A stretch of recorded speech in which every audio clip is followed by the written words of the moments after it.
To learn about the off-grid lifestyle and to be inspired to live your dreams, click subscribe so you don't miss anything. Hit the bell notification. Well, we've learned that, I didn't mean to scare them, but I scared them. We've learned that the chickens will hide out underneath the bathtub most of the day unless we're outside.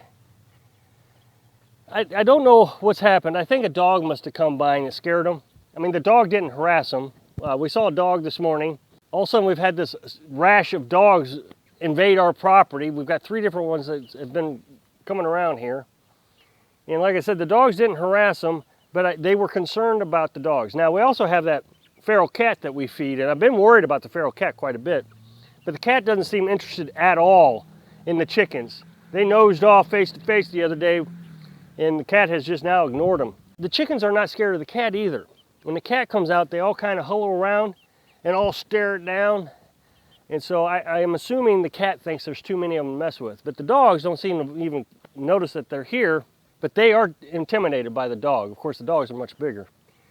So I'm trying to get them acclimated to coming outside, even though we have all these non-threatening threats out.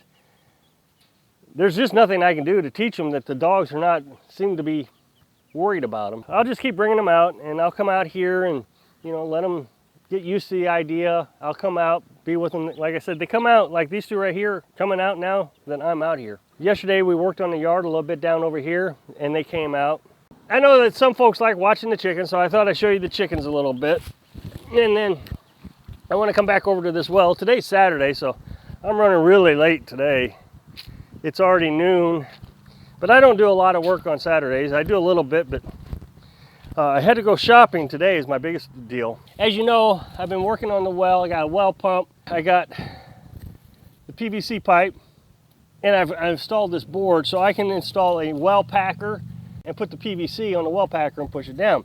If you haven't seen any of those videos, go ahead and go back and watch them because this is a series of videos. Problem is I've ordered the well packer like 2 weeks ago.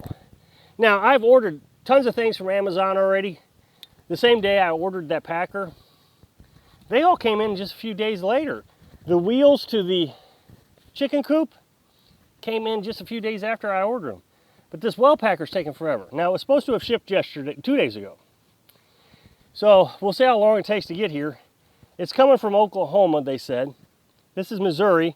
That's one state. I'm not even that far into Missouri. So, hopefully it gets here soon. I was hoping to be here today, but maybe Monday or Tuesday. Now Tuesday, I think it's going to rain, so I don't really want to work on this in the rain because that would make things even more challenging. But I had to go shopping, and so now I've got everything I need except the well packer to do this installation. So I got my fittings right here, and the fittings connect the 2 pipes together. So you see this pipe here. One of the things people are concerned about is when I put the come along on the pipe at the top and pull it down, that the pipe could break. Now, I've got a couple solutions to this. One, I bought an extra one. I can put this on top of the pipe, and that way if this breaks, it's no big deal. This was like $2. And that way I don't break the pipe. The second thing I got is I got a 4-inch U-bolt, and this is what I saw on video. And you put the U-bolt somewhere mid-range on the pipe, attach a board to it, and then you just pull down on that board. So I've got the U-bolt and I got an extra one of these. I'll try both methods, see which one works best. But that way I don't damage the pipe at all. Currently I got rope holding my well pump up. It just dangles there in the well. It just kind of dangles out there. Well, this rope is kind of thin. It's poly. It's supposed to be what I'm going to use. Everything I said is supposed to be poly rope, but that's too thin, I guess. So I went ahead and got thicker rope this time. This should do really well. I actually saw this stuff on a video. Someone else used this. So I went ahead and repeated that thinking. Now my pump does not weigh near as much as a lot of pumps, so this should do really well. That thin rope did all right, but it stretched quite a bit. And so I wasn't able to measure out where my pump was going to land because of the stretching of the rope. Hopefully this won't stretch near as much. The guy at the hardware store said I needed to use nylon rope. And I didn't want to argue with him. I mean, surely he's an expert, but everything I read, everything, even the instructions to the pump said to use poly. It'll last long. I mean, I don't know anything about nylon, so I went ahead and got poly.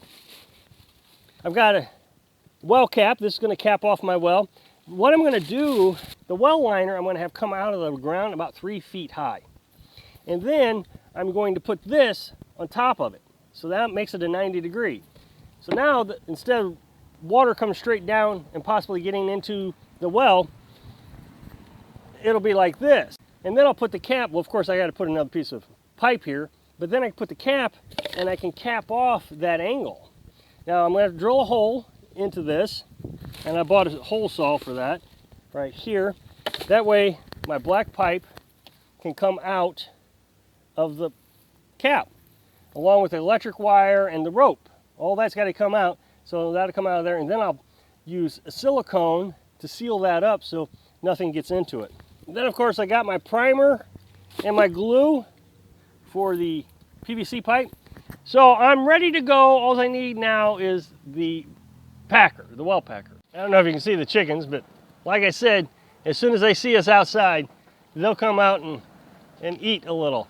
Got my solar panels, man, they're making some energy today with the bright sun. I know every time I show you the solar panels, somebody will say, you need to get those off the ground and put on rollers, and you know, they always got a million reasons why I got to do something different. I really do like it this way. I can individually move them to where I want. If I had them on a racking system, I have to move the whole rack. But let's say over here, there's shade in the morning, but all the other ones are exposed to the sun. I can just move those too. I don't have to move the whole thing. The other day, I said maybe I'll put them on top of the camper, which is going to be our tool shed here. People just assumed I meant that's what I was going to do. What I intend to do, and this is probably what I should have said, is I'm going to watch the sun over the summer and see how much sun it gets throughout the day. If it's worse than moving it around individually, then I won't do it. Which kind of brings me to a point. I find it absolutely incredible how easily people can spend money. When I met Carolyn, I learned that it's easier not to spend money than it is to spend money. Financial freedom is a big part of living off grid. It's part of the freedom that I talk about regularly in my videos. And I never live in fear. I had a guy say the other day, you gotta live in fear, you don't know what's coming. I don't care what's coming. I'm ready, I'm okay. I don't need anything. So why am I worried about what's coming? I got shelter, I got water, I got food, and I got electricity, which is probably better than most. You know, installing this well, and this was also said when I was building the tiny house. We got our stimulus checks the other day. Everybody gets their stimulus checks. First thing somebody said is, you should just have a well guy come out and drill you a new well. A new well would be $6,000. To have a well guy come out and fix it, it'd be $2,000 to $3,000. I read an article one time when I lived in Iowa. I lived in Iowa a short period of time, maybe 2 years. The school district wanted to build a new building. The building was fairly new, the one they had. It was only, 20 years old. It wasn't horribly old. And they were listing off all the reasons why they wanted a new building. None of it made sense. It's just they wanted a new building. They wanted taxpayers to pay for it. So somebody replied back in the article, well, I don't understand why you're building a new building because you had a light bulb go out. And that's essentially how I've kind of lived my life since I've read that article. So I need to drill a new well. That's what was said. Okay, a new well, $6,000. I said that I thought I was going to spend about $300 to fix the well. Well, I am at $450 and I have everything I need now. There might be a piece or two that I need. It's going to be a buck or two, or maybe a tool that I need.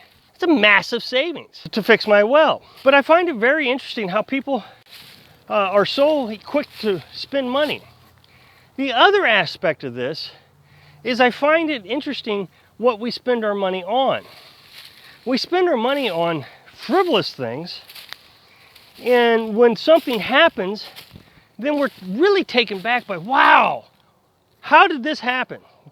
And I keep going back to the example in Texas where the electric went out for a couple of days.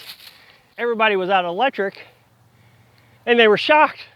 Oh my gosh, how can this happen? It's an electric company. Right now, we got a ship stuck in the Suez Canal, and they're talking weeks before anything can get moved product-wise. I'm okay. I'll be fine. I got everything I need. I got food, I got shelter, I got electricity, I got water. I'm fine. So I don't need to worry about shipping crates. And going back to utilities, I have 2 cell phones. Carolyn's got one, I got one. We spend about $100 a month. And I think it's pretty reasonable for unlimited data. Of course, it's not totally unlimited, but we've never had a problem with it. We got a tower right over here. We can see it. I'm criticized a lot. I don't know why you're off grid. You know, it's so much cheaper just to be on the grid. So yesterday, the internet tower had issues. It was obvious. I lost all the bars on the phone. So we didn't have internet, and we had a very weak phone signal. Now, remember, both phones went out at the same time. So I called AT&T, and I said, hey, your tower's going out. There's a problem. No, our tower's fine. It's your phone. And so I'm arguing with them. Of course, they're saying, sir, we can't hear you. You're staticky. You need to get to a better area with better signal. The tower is right here. I've never had a problem with it. So I end up hanging up with this person because they're not going to help me. They say there was no problem. I drive all the way to town, 25 miles, go to the AT&T store, said, hey, your tower's going out. He looks it up and he says, yeah, we know. The utility companies do not care about you. They're not here for you. They're interested in the paycheck. They're going to charge me my $100 whether I use the phone or not. What's the, big deal? $100 right here. Come on. So they'll shut me down and I still have to pay the $100. So to me, it's much easier to live off grid. Yes, it's a daily chore to do. Every day there's something to do. But to me, this is the only way to live. I don't have to worry about anything. While the whole world is worried about outbreaks of diseases in Ohio and Kentucky right now, or the Suez Canal. So with the Suez Canal thing, they're actually saying that there's going to be a shortage in food supply. I'm like, wow, I'm just now hearing about this? I hope I can inspire you to find your freedom so you have no worries in life. Thanks for watching.